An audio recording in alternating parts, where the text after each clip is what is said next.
మనందరికీ తెలిసినట్టు భూమి మీద ల్యాండ్ కన్నా వాటర్ ఎక్కువగా ఉన్నాయి. కానీ కొన్ని సంవత్సరాల తర్వాత భూమి మీద ఉన్న ఈ కొంచెం ల్యాండ్ కూడా మునిగిపోయి మొత్తం వాటర్ తో ఫిల్ అయిపోతే అలాంటి పరిస్థితుల్లో మనిషి మనుగడ ఎలా కొనసాగుతుంది అనేదే ఈ వాటర్ వరల్డ్ అనే మూవీ స్టోరీ. మూవీ బిగినింగ్ లో మనకి భూమి మీద ఉన్న ఐస్ అంతా మెల్ట్ అయిపోయి దానివల్ల ఖండాలన్నీ నీళ్ళలో మునిగిపోయి సో ఇంకా మిగిలి ఉన్న మనుషులందరూ బలవంతంగా ఈ కొత్త ఎన్విరాన్మెంట్ లో బతకడం అలవాటు చేసుకుంటారు. సేమ్ భూమి మీదకి లాగానే వాటర్ లో కూడా ఫ్లోటింగ్ సిటీస్ నిర్మించుకొని వాటిలో నివసించడం మొదలు పెడతారు. అయినా కానీ మనుషుల ఆహారం కోసం ఓన్లీ సీ ఫుడ్ మీద డిపెండ్ అవుతూ అదే సమయంలో మట్టి అనేది వాళ్ళకి బంగారం కన్నా విలువైందిలా మారిపోతుంది. ఇంకా కథలోకి వెళ్తే మూవీ ప్రొటాగనిస్ట్ అయిన మ్యారినర్ అనే అతను చూపించడంతో మూవీ స్టార్ట్ అవుతుంది. మ్యారినర్ పూర్తిగా స్క్రాప్ తో తయారు చేసుకున్న ఒక పాత బోట్ లో నివసిస్తుంటాడు. సముద్రం నిండా నీరే ఉన్నా గానీ అవి తాగడానికి పనికిరావు కాబట్టి అందుకే మ్యారినర్ అతను యూరిన్ కూడా వృధాగా పానివ్వకుండా దాన్నే ఫిల్టర్ చేసుకుని తాగుతూ అదే బోట్ లో చాలా అరుదైన ఒక చిన్న లెమన్ ప్లాంట్ పెంచుకుంటూ వస్తాడు. అయితే మన హీరో ఖాళీగా ఉండకుండా ఎప్పుడూ ఫిషింగ్ చేస్తూ ఓషన్ అడుగు భాగంలో ఉండే ట్రాష్ నంతా కలెక్ట్ చేసి అందులో అతనికి పనికొచ్చే వస్తువులు ఏమైనా దొరకచ్చేమో అని వెతుకుతూ ఉంటాడు. ఒక రోజు అలానే నీళ్ళలో డైవ్ చేసి వచ్చిన తర్వాత పక్కనే ఇంకో బోట్ వెళ్తూ ఉండడం గమనిస్తాడు. ఆ బోట్ లో ఉన్న అతను ఫ్లోటింగ్ సిటీ గురించి మాట్లాడుతూ అతను అక్కడ నుంచి చాలా సామాగ్రిని తెచ్చుకున్నట్టు వాటితో వ్యాపారం చేయాలనుకుంటున్నానని చెప్తాడు. కానీ అతను తిరిగి ఆశించకపోవడంతో మ్యారినర్ కి ఎందుకో డౌట్ వచ్చి లోపలికి పరిగెత్తి చూస్తే అతను ఆల్రెడీ మన హీరో బోట్ లో ఉన్న నిమ్మకాయలు దొంగిలించి ఉంటాడు. సరిగ్గా అప్పుడే కొంతమంది సముద్రపు దొంగల గుంపు అక్కడికి చేరుకొని వీళ్ళపైన అటాక్ చేయడం మొదలు పెడతారు. వాళ్ళు జెట్ స్కీస్ తో చాలా వేగంగా వస్తూ ఉంటాయి. వాస్తవానికి మన హీరో బోట్ వేస్ట్ మెటీరియల్స్ తోనే తయారైనప్పటికీ చాలా ఫాస్ట్ గా అయితే వెళ్తుంది. సో మ్యారినర్ ఈజీగా అక్కడి నుంచి తప్పించేసుకుంటాడు. కానీ ఆ దొంగ మాత్రం పైరేట్ చేతికి దొరికిపోతాడు. దీని తర్వాత మ్యారినర్ ఆ వాటర్ లో తేలుతూ ఉండే ఒక ఫ్లోటింగ్ సిటీ దగ్గరికి చేరుకుంటాడు. చుట్టూ ఎత్తైన ఇనుప ద్వారాలతో స్ట్రేంజర్స్ ఎవరిని అలో చేయరు. ఆ సిటీలోకి బయట వాళ్ళని ఎవరిని రానివ్వరు కాబట్టి మ్యారినర్ తన దగ్గర ఉన్న మట్టిని చూపించిన తర్వాత అప్పుడు అతను ఆ సిటీలోకి అలో చేస్తారు. లోపలికి వెళ్ళాక మ్యారినర్ అతని దగ్గర ఉన్న నిజమైన మట్టిని వాళ్ళకి చూపిస్తాడు. వాళ్ళు ఆ మట్టిని చూసి బాగా ఇంప్రెస్ అయిపోయి అది ఎంత రేరో వాళ్ళకి తెలుసు కాబట్టి దాని వెయిట్ చూసి అతను కొంత మనీ ఆఫర్ చేస్తారు. కానీ మ్యారినర్ వాళ్ళు ఆఫర్ చేసిన దానికన్నా డబుల్ అడుగుతాడు. మట్టి ఉంటే మొక్కల్ని పెంచుకొని ఆహారాన్ని సంపాదించుకోవచ్చు కాబట్టి వాళ్ళు అతను అడిగినంత మనీ ఇవ్వడానికి ఒప్పుకుంటారు. ఆ మనీ తీసుకుని వెళ్తూ అక్కడే మంచిని కొనుక్కొని తాగాక అక్కడ ఉన్న హెలెన్ అనే అమ్మాయిని చూసి అట్రాక్ట్ అవుతాడు. తినే ఈ మూవీలో హీరోయిన్ కూడా. నిజానికి హెలెన్ చేతిలో ఉన్న టమాటో ప్లాంట్ కి అతను ఎక్కువ అట్రాక్ట్ అవుతాడు. అతని దగ్గర ఉన్న డబ్బులన్నీ ఇచ్చేసి మరి బాగా డట్టీగా ఉన్న ఆ టమాటో ప్లాంట్ ని హెలెన్ దగ్గర నుంచి కొనుక్కుంటాడు.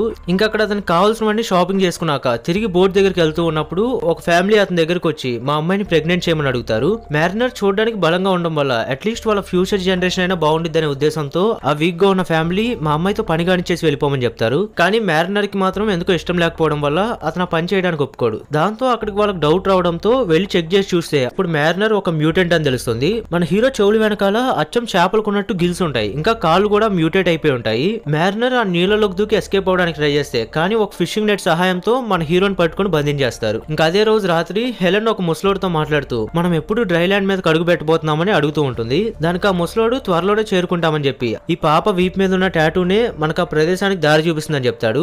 యాక్చువల్ గా ఎర్త్ మొత్తం వాటర్ తో ఫిల్ అయిపోయినా గానీ ఎక్కడో ఒక చోట మాత్రం ఇంకా పొడి ప్రదేశం మిగిలే ఉందని అక్కడికి ఎలాగైనా చేరుకోవడానికి చాలా మంది ప్రయత్నిస్తూ ఉంటారు. ఇప్పుడు ప్రెసెంట్ అక్కడికి చేరుకోవడానికి కావాల్సిన మ్యాప్ ఆ పాప వీప్ మీద టాటూ రూపంలో ఉన్నా కానీ ఆ ముసలోడికి ఆ మ్యాప్ చదవడం రాదు. దాంతో కేజ్ లో బంధించి ఉన్న మన హీరోని హెల్ప్ అడుగుదాం అనుకుంటాడు. మ్యారినర్ దగ్గరకు వచ్చి ఆ టాటూ పిక్చర్ చూపించి నీకు మ్యాప్ చదవడం వచ్చా అని అడిగితే అప్పుడు మ్యారినర్ కి అదేదో ఇంట్రెస్టింగ్ గా అనిపించి ఈ కేజ్ ఓపెన్ చేస్తే చెప్తా అంటాడు. దాంతో ఆ ముసలోడు భయపడి అక్కడ నుంచి పారిపోతాడు. ఇంకా నెక్స్ట్ డే అక్కడ లోకల్ పీపుల్ అందరూ కలిసి మన హీరోని చంపేయాలని డిసైడ్ అవుతారు. అతని కేజ్ నీళ్ళలో వదిలేస్తూ ఉంటే ఇంతలో మన హీరో అదృష్టం బాగుండి సరిగ్గా అప్పుడే పైరేట్స్ ఆ ప్లేస్ పైన అటాక్ చేస్తారు. వాళ్ళు కూడా ఆ ఉందో లేదో తెలియని ఆ పొడి ప్రదేశం కోసమే వెతుకుతూ ఈ చిన్న పాప ద్వారానే అక్కడ చేరుకోగలమని తెలుసుకొని ఈ పాపను వెతుక్కుంటూ వచ్చేసి ఈ సిటీని చుట్టుముడతారు. వాళ్ళ జెట్ స్కీస్ తో ఈ ప్లేస్ ని రౌండప్ చేసి వాళ్ళ దగ్గర ఉన్న పెద్ద పెద్ద మిషన్ గన్స్ తో ఎంతో మంది అమాయకులను చంపుతూ చివరికి ఆ సముద్రపు దొంగలు ఈ ఫ్లోటింగ్ సిటీలోకి ఎంటర్ అవుతారు. ఇంకో పక్క ఈ ఊర్లో ఉన్న ముసలోడు ఆ సముద్రపు దొంగలు ఎక్కడ చంపేస్తారో అని భయంతో హెలెన్ అంటే ఆ చిన్న పాపను కూడా వదిలేసి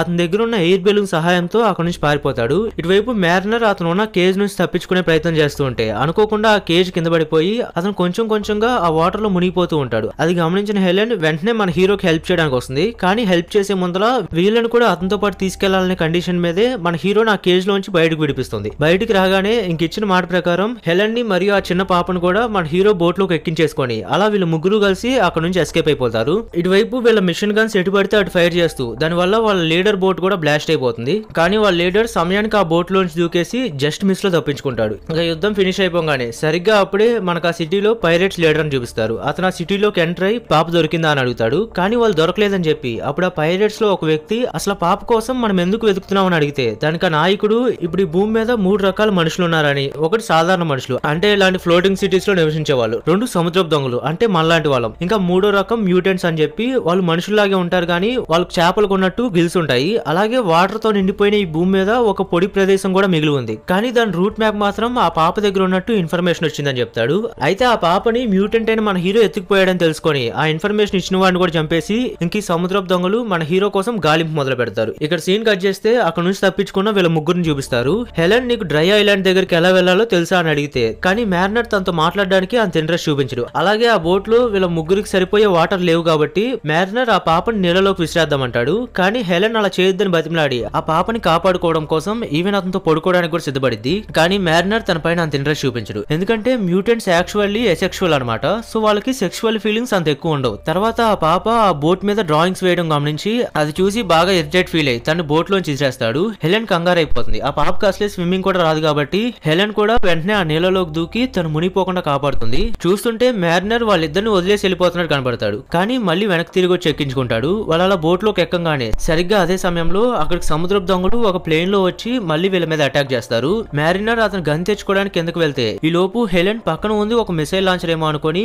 మ్యారినర్ పర్మిషన్ లేకుండానే దాంతో ఆ ప్లేన్ ని షూట్ చేస్తుంది. కానీ అందులోంచి ఒక రోప్ బయటకు వచ్చి అది ఆ ప్లేన్ లో స్ట్రక్ అయిపోవడం వల్ల సో ప్లేన్ స్పీడ్ గా వెళ్తూ షిప్ ను కూడా లాగేస్తూ ఉంటుంది. వీళ్ళ బోట్ గింగరాలు తిరుగుతూ ఆల్మోస్ట్ క్రాష్ అయిపోతుంది అనుకున్న సమయంలో మ్యారినర్ ఎలాగోలా ఆ రోప్ ని కట్ చేస్తాడు. కానీ ఆ ఫోర్స్ తట్టుకోలేక అతను కూడా వెళ్లి నీళ్ళలో పడిపోతాడు. దాంతో అతను చాలా కోపపడి నా బోట్ ని పాడు చేశారు కదా అని తిట్టి ఇంకా కోపంలో చాలా విచిత్రంగా వీళ్ళిద్దరు జుట్టుని కట్ చేస్తాడు. అలాగే మరోపక్క ఆ పైరేట్స్ లీడర్ వీళ్ళున్న లొకేషన్ తెలుసుకొని అసలు వీళ్ళ దగ్గర నిజంగానే ఆ పాప ఉందో లేదో చూడమని చెప్పి వాళ్ళ మనిషిని ఒక అతను పంపిస్తాడు. అప్పుడు ఆ స్ట్రేంజర్ వీళ్ళ బోట్ లోకి వచ్చి అక్కడ ఉన్న హెలెన్ అందాన్ని చూసి ఇంప్రెస్ అయిపోయి అతని దగ్గర కొన్ని ఇంపార్టెంట్ పేపర్స్ ఉన్నాయని అవి నీకు కావాలంటే బదులుగా నేను అమ్మాయితో సెక్స్ చేయాలని అడుగుతాడు. హెలెన్ దానికి ఒప్పుకోదు. కానీ మ్యారినర్ అతని జీవితంలో ఎప్పుడు కాగితాలను చూడలేదు కాబట్టి అవేమన్నా పనికొచ్చేయేమో అనుకుని మ్యారినర్ దానికి ఓకే అంటాడు. ఇంకా అమ్మాయిని అతని బోట్ లోకి తీసుకెళ్తాడు. కానీ మ్యారినర్ ఆ పేపర్స్ ని పరిశీలించాక అవి ఇతనికి దేనికి పనికిరావని రియలైజ్ అయ్యి మళ్ళీ వెంటనే అతని బోట్ లోకి వెళ్లి డీల్ క్యాన్సిల్ చేసుకుంటాడు. దాంతో ఆ పైరేట్ కోపం వచ్చి ఒకసారి డీల్ చేసుకున్నాక క్యాన్సిల్ ఆప్షన్ లేదని చెప్పి మ్యారినర్ మీద అటాక్ చేయడానికి వెళ్తాడు. అప్పుడు మ్యారినర్ చాలా ఈజీగా వాడిని చంపేస్తాడు. ఆ తర్వాత మన హీరో వీళ్ళకి అతను ఎలా ఫిషింగ్ చేస్తాడో చూపిస్తాడు. మ్యారినర్ వాటర్ లోకి జంప్ చేయగానే ఓ పెద్ద మ్యూటేటెడ్ ఫిష్ వచ్చి అటాక్ చేస్తుంది. కానీ మ్యారినర్ అతను వెపన్ యూజ్ చేసి చాలా ఈజీగా దాన్ని కూడా చంపేసి వీళ్ళ ముగ్గురు కోసం ఫుడ్ రెడీ చేస్తాడు. ఈ విధంగా మ్యారినర్ మొదట్లో వాళ్ళతో రూట్ గా నడుచుకున్నా గానీ మెల్లిగా వాళ్ళకి చాలా దగ్గర అయిపోతాడు. ఆ పాపతో మంచిగా మాట్లాడుతూ తనకు ఆ బోట్ మీద డ్రాయింగ్స్ వేసుకోవడానికి పర్మిషన్ ఇస్తాడు. అలాగే ఆ పాపకి స్విమ్మింగ్ చేయడం కూడా నేర్పిస్తాడు. అదంతా చూసి మన హీరోలో ఇంతలా మార్పు వచ్చేసరికి హెలెన్ ఆశ్చర్యపోతూ ఉండిద్ది. కొన్ని రోజుల తర్వాత వాళ్ళు ఒక బోర్డర్ క్రాస్ చేసేటప్పుడు మ్యారినర్ కి ఎందుకో డౌట్ వచ్చి వాటర్ లోకి చెక్ చేస్తే అప్పటికే ఆ సముద్రపు దొంగలు నీళ్ళలో వీళ్ళ కోసం వెయిట్ చేస్తూ ఉంటారు.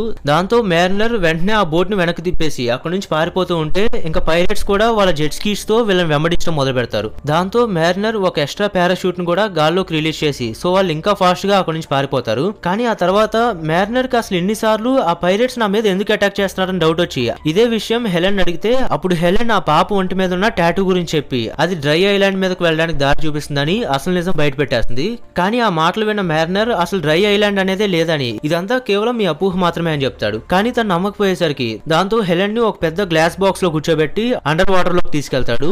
మ్యారినర్ ఎలాగో మ్యూటెంటే కాబట్టి సో అతను గిల్స్ ద్వారా శ్వాస తీసుకుంటూ తన్ని బాగా డెప్త్ లోకి తీసుకెళ్లిపోయి అక్కడ ఉన్న బిల్డింగ్స్ రోడ్స్ అన్ని చూపించి ఇదిగో నువ్వు ఊహించుకుంటున్న డ్రైలాండ్ ఇదే కానీ ఒకప్పుడు ఇది పొడిగా ఉండేది ఇప్పుడు ఇలా వాటర్ తో పూర్తిగా మునిగిపోయిందని చెప్పి తను మళ్ళీ షిప్ లోకి తీసుకొచ్చేస్తాడు. కానీ అప్పటికే పైరేట్స్ వీళ్ళ షిప్ ని రౌండ్ అప్ చేసి ఉంటారు. అప్పుడు ఆ పైరేట్స్ లీడర్ వీళ్ళని చూసి ఆ పాప ఎక్కడుందా అని అడుగుతారు. కానీ వీళ్ళేం మాట్లాడకపోయేసరికి గాల్లోకి షూట్ చేసి చంపేస్తామని బెదిరిస్తాడు. దాంతో ఆ బోట్ లో దాక్కున్న పాప మళ్ళీ వీళ్ళని ఏమైనా చేస్తారేమో అని భయపడి తనంతట తానే బయటకు వచ్చేస్తుంది. ఇంకా పాపను తీసుకున్నాక దేనికి పనికిరాని వీళ్ళిద్దరిని కూడా కాల్చేయమని చెప్తాడు. కానీ మ్యారినర్ హెలెన్ ని తీసుకొని వాటర్ లోకి దూకేస్తాడు. ఆ వాటర్ లో హెలెన్ ఊపిరి తీసుకోలేక ఇబ్బంది పడుతూ ఉంటే అప్పుడు మ్యారినర్ దాన్ని కిస్ చేయడం ద్వారా ఊపిరి అందిస్తూ ఉంటాడు. అలా కాసేపటికి వీళ్ళిద్దరూ పైకి వచ్చి చూస్తే వీళ్ళ షిప్ ని కాల్ చేసి ఆ పైరేట్స్ అక్కడ నుంచి వెళ్ళిపోయి ఉంటారు. ఓ పక్క ఆ పైరేట్స్ లీడర్ చిన్న పాపతో మంచిగా బిహేవ్ చేస్తూ ఆ పాప ఒంటి మీద ఉన్న టాటూ గురించి అడుగుతాడు. కానీ తను సైలెంట్ గా ఉండిద్ది. తర్వాత తనకి ఇష్టమైన కలర్డ్ పెన్సిల్ ని చూపిస్తూ అడిగినా సరే కానీ ఆ పాప అసలు వీటితో మాట్లాడడానికి ఇష్టపడదు. ఇటువైపు ఆ కాల్ చేసిన బోట్ లో మ్యారినర్ ఇంకా హెలెన్ నిస్సహాయ పరిస్థితిలో కూర్చొని హెలెన్ అసలు నువ్వెందుకు ఇదివరకు నేను ఇచ్చిన ఆఫర్ ని యూజ్ చేసుకోలేదని అడుగుతుంది.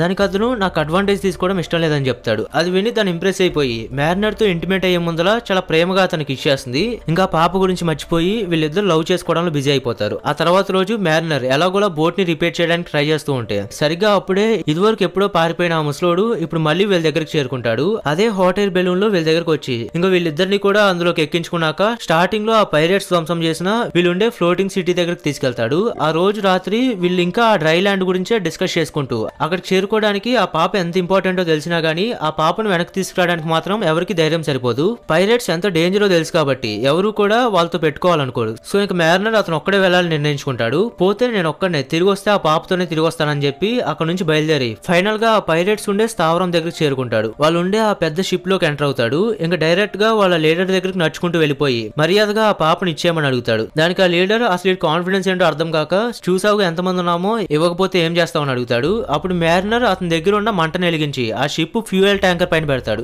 కానీ అది అందులో వేస్తే షిప్ బ్లాస్ట్ అయ్యి మొత్తం కొన్ని వేల మంది చనిపోతారని తెలుసు కాబట్టి వీడు అలాంటి పిచ్చి పని చేయాలి అనుకుంటాడు. కానీ మ్యారినర్ ఒక్క సెకండ్ కూడా ఆలోచించకుండా అది అందులో వదిలేయడంతో ఇంకా అది ఒక పెద్ద ఎక్స్ప్లోజన్ కి దారితీస్తుంది. ఆ షిప్ మొత్తం కాలిపోతుంది. ఇంకా లీడర్ ఆ చిన్న పాపను తీసుకొని అక్కడ నుంచి అతని ప్లేన్ లో వెళ్ళిపోవడానికి ట్రై చేస్తాడు. అలా వెళ్ళిపోయే టైంలో కానీ మ్యారినర్ ఈ లోపలే దానికి ఒక మెటల్ రోప్ ని అటాచ్ చేయడంతో దాంతో ఇంకా ఆ ప్లేన్ పైకి ఎగరే పని లేకుండా కిందనే క్రాష్ అయిపోతుంది. లక్కీగా అందులో ఉన్న పాపకి ఏం కాకపోవడంతో మ్యారినర్ సంతోషిస్తాడు. అయితే ఆ షిప్ కంప్లీట్ గా కాలిపోతూ ఉండేసరికి దాంతో వీళ్ళకి తప్పించుకునే దారి లేని సమయంలో అప్పుడే హెలెన్ వాళ్ళు కూడా సమయానికి వాళ్ళ హాట్ ఎయిర్ బెలూన్ లో అక్కడ చేరుకుంటారు.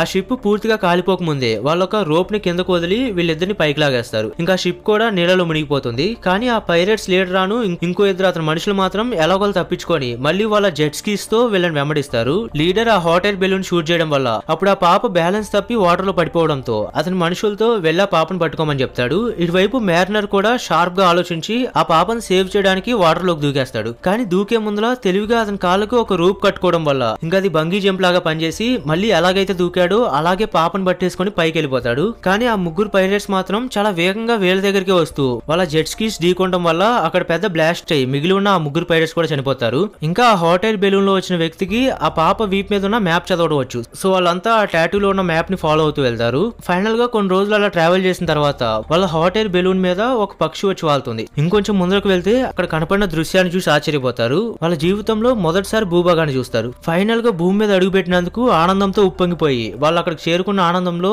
ఇంకా ఐలాండ్ మొత్తం ఎక్స్ప్లోర్ చేయడం మొదలు పెడతారు. కొద్దిసేపటి తర్వాత అక్కడ వాళ్ళకి ఒక ఇల్లు కనపడుతుంది. అందులోకి వెళ్ళి చూస్తే ఆ ఇంట్లో ఒక 2 స్కెల్టన్స్ ఉంటాయి. అలాగే అక్కడ ఉన్న డ్రాయింగ్స్ చూస్తే సేమ్ అవి ఆ పాప వీప్ మీద ఉన్న టాటూని పోలు ఉంటాయి. సో ఆ ఇల్లు ఈ పాప వాళ్ళ ఫ్యామిలీదే అని అర్థమవుతుంది. అండ్ ఆ స్కెల్టన్స్ ఎవరివో కాదు, ఆ పాప వాళ్ళ అమ్మ నాన్నలవి. అయితే వాళ్ళు చనిపోయే ముందులా ఈ డ్రై ఐలాండ్ ఎక్కడుందనేది డీటెయిల్ గా ఒక మ్యాప్ రెడీ చేసి ఆ మ్యాప్ ని వాళ్ళ పాప వీప్ మీద టాటూలా వేసి సముద్రంలో వదిలేస్తారు. సో దానివల్ల మిగతా వాళ్ళకి ఇక్కడికి రావడానికి దారి తెలిసి వాళ్ళ పాప మరింత మందిని ఇక్కడికి తీసుకొస్తుందని నమ్మి ఇలా చేస్తారు. ఇటువైపు మ్యారినర్ కి మాత్రం ఆ ల్యాండ్ ఎందుకో అన్కంఫర్టబుల్ గా అనిపిస్తూ ఉంటుంది. నిజానికి మ్యారినర్ గిల్స్ ఉన్న మనిషి అవడం వల్ల తనకు ఆ ల్యాండ్ మీద బతకడం ఇష్టం లేదు. దానికి తోడు అతను ఒక మ్యూటెంట్ అన్న విషయం గుర్తు చేసుకొని అతను సముద్రానికి చెందిన వాడిలాగా భావిస్తాడు. సో ముందా పాప దగ్గరికి వెళ్లి ఇలా అతను వెళ్ళిపోతున్న విషయం చెప్పడంతో దానికి తను చాలా బాధపడుతుంది. అలాగే నేను ఈ ఐలాండ్ లో బతకడం కోసం పుట్టలేదని చెప్తే కానీ నువ్వు అలవాటు చేసుకుంటే బతకగలవని చెప్తుంది. అయినా మ్యారినర్ మనసు మార్చుకోడు. ఇంకా ఆఖరిసారిగా హెలెన్ కి గుడ్ బై చెప్పేసి ఫైనల్ గా ఐలాండ్ వదిలిపెట్టేసి తిరిగి వాటర్ లోకి వెళ్ళిపోతాడు.